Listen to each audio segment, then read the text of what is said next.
Every religion has its mysteries. One of the closest guarded secrets of the Church of Jesus Christ of Latter-day Saints has been its wealth. Tonight, you will hear for the first time about its remarkable size from a former manager at the church's investment firm. David Nielsen says that during his 9 years managing money at the church firm, the value of its investments ballooned past $100 billion. That would make it the largest treasure held by any religious fund in America. But instead of spending that money to do good, David Nielsen alleges it was used in ways that bent the law and broke his faith. The story will continue in a moment. I thought I was going to work for a charity. I thought that's what my skills were going to do, was help build the charity and do good with things. And the funds were never used for that. It was really a clandestine hedge fund. A clandestine hedge fund? Yeah. How so? Those funds weren't used the way they were appropriated to be used. So how were they being used? Well, once the money went in, it didn't go out. David Nielsen was a senior portfolio manager for the investment arm of the church called Ensign Peak Advisors. In 2009, Nielsen, who says he was a devout Mormon, was recruited away from a lucrative job on Wall Street to work for the firm, a block from church headquarters in Salt Lake City. You know this, Wall Street, you spend your skills working to make really rich people a little bit more rich, but there is something different about the prospect of putting your skills to work for something that you think is really going to build the kingdom, that's really going to make a difference. But Nielsen says he grew troubled by what he saw at Ensign Peak. He says the firm used false records and statements to masquerade as a charity, stockpiling money and misleading church members. Every year, the church collects an estimated $7 billion in contributions from its 17 million members. The church expects members to contribute about 10% of their income, a practice known as tithing. Explain how the tithe is supposed to be used. Tithing is what's used to build buildings. It's what's used to pay the light bills. Tithing is what's used to operate some of the church's programs. Whatever's left over, about $1 billion a year, is put into a reserve fund at Ensign Peak and invested. Because Ensign Peak is registered as a nonprofit, it all grows tax-free. David Nielsen says since it was created in 1997, the reserve fund has swelled beyond $100 billion, twice the size of Harvard's endowment or the Bill and Melinda Gates Foundation. Could solve big problems with $100 billion. And is that the thing that bothers you about all this? I thought we were going to change the world. And we just grew the bank account. Did any of your former bosses explain how the money was going to be used one day? The answer was always the second coming. And it's a bit tongue-in-cheek. But deep down, I think a lot of the employees really did believe that. Publicly, church leaders called it a rainy day fund. But in 2013, Nielsen says one of his bosses shared this document at a meeting that showed $1.4 billion from the fund went to a mall being built on land owned by the church. And $600 million was used to prop up a for-profit church-owned insurance company called Beneficial Life.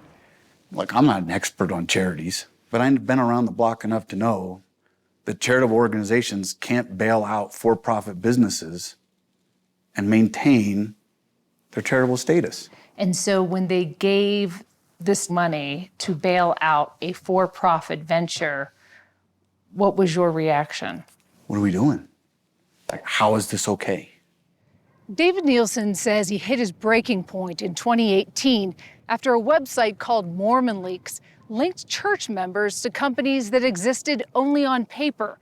Those shell companies held billions of dollars in stocks and bonds. What nobody knew outside church leadership was those assets were actually controlled by Ensign Peak. Nielsen says the firm called an emergency meeting. What was the explanation? These entities were to hide the assets from the members.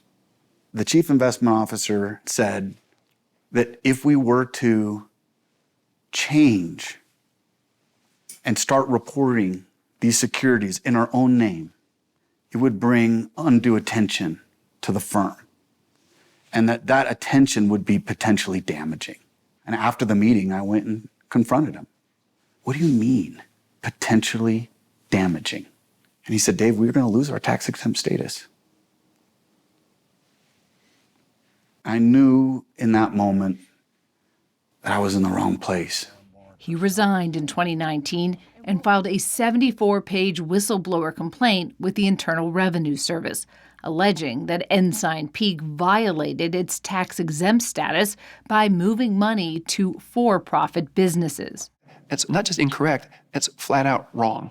Christopher Waddell says David Nielsen didn't have a full picture of Ensign Peak. Waddell is one of 3 church bishops who oversees finances.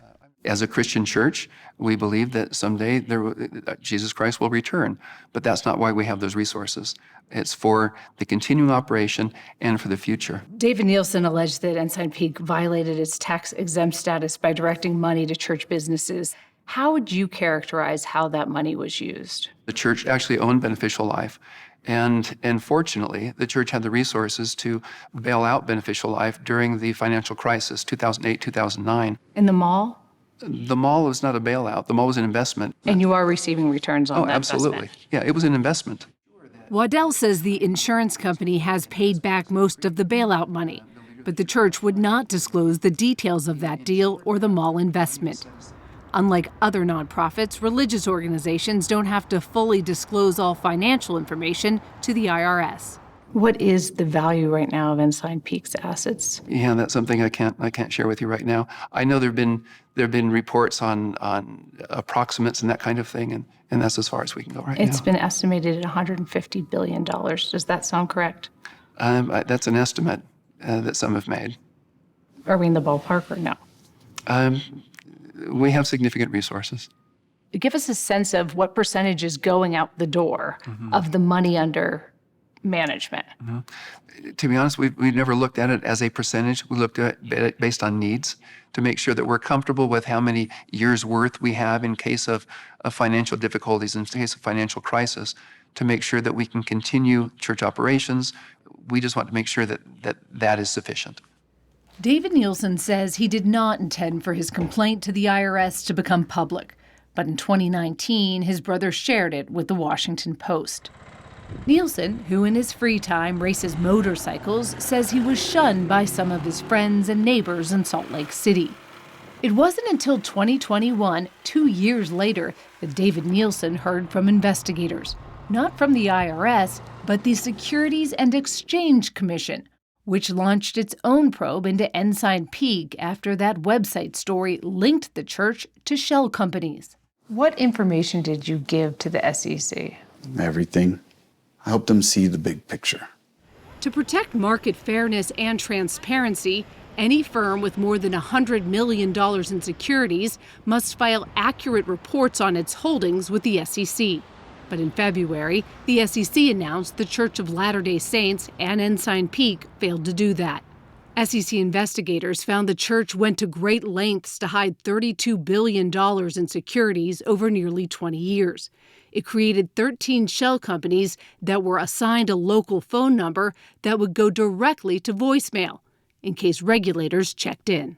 Here they had these back office accountants who had never bought a bond or sold a stock a day in their life, signing signatory pages for a portfolio that didn't exist. The SEC fined the church and Ensign Peak a total of $5 million. Bishop Christopher Waddell told us it was the church's lawyers who advised them to create the shell companies. What about, the idea that secrecy builds mistrust? Well, we don't feel it's being secret. We feel it's being confidential. What's the difference? The difference is, I guess it's a point of view. It's confidential in order to maintain the focus on what our purpose is and what the mission of the church is, rather than the church has X amount of money. But don't you agree this would be a non-issue if there was more transparency? No, because then everyone would be telling us what they wanted us to do with the money. Last year, the church says it spent over $1 billion on humanitarian aid, including food production. In any given month, you may have an average of 9 transfers that going from Ensign Peak back to the church to fund all church operations, all humanitarian work, education work, all the work of the church, they fund. Money's going in and out of the cash accounts all the time. But Ensign Peak's funds were never used for any charitable purpose.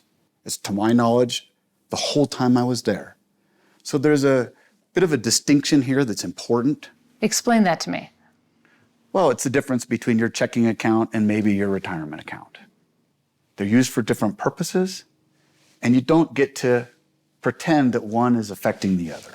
The fundamental claim to me is that Ensign Peak brings money in, and it's the Hotel California. It never comes out. Phil Hackney worked in the Office of Chief Counsel of the IRS and teaches tax law. He concedes it's complex, and the case falls into a gray area. The church would say, we give millions of dollars out every year in humanitarian work. How much is enough by the standards of the IRS? We know within private foundations, it's 5% of assets.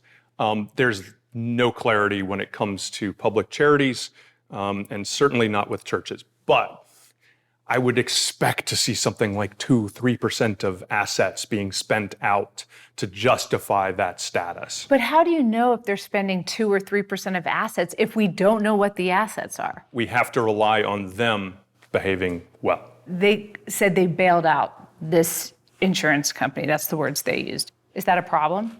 It is a problem, in my opinion, if they have moved money from the nonprofit to a for-profit. So how likely do you think it would be that the IRS would ever investigate this? Slim. The political risk is so great that it comes with real danger. At the same time, there's a real risk to the rule of law if the IRS doesn't come in and enforce those rules. David Nielsen says honesty is a tenet of the faith.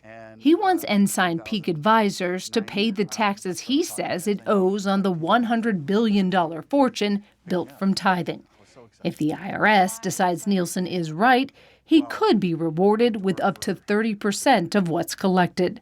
The IRS does not comment on whistleblower complaints.